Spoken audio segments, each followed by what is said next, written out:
Өз оюңду айтууга болбойт, тынч митингге катышууга болбойт.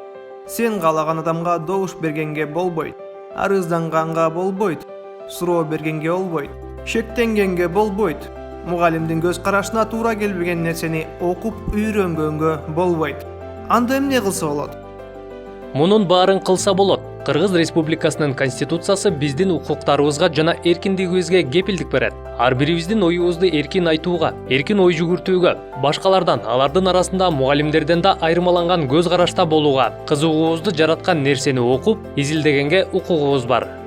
Сөз эркиндиги Конституция жана мыйзам менен чектелиши мүмкүн. Бирок ошол эле учурда чектөөлөр жеке кызыкчылыкты көздөбөшү керек. Алар мыйзамдын негизинде гана киргизилет. Чектөөлөр улуттук коопсуздукту, коомдук тартипти, калктын саламаттыгын, адеп аклагын сактоо, башка адамдардын укуктары менен эркиндиктерин коргоо максаттарында киргизилиши мүмкүн. Киргизилип жаткан чектөөлөр аталган максаттарга туура келиши керек. Башкача айтканда, колдонулган чаралар жасалган ишке жараша болушу зарыл. Бул талаптарга жооп бербеген башка кийлигишүүлөрдүн бардыгы биздин сөз эркиндигине укугубузду орунсуз чектөө жана бузуу болуп саналат. Конституция эң жогорку юридикалык күчкө ээ жана ал өлкөнүн негизги мыйзамы болуп эсептелет.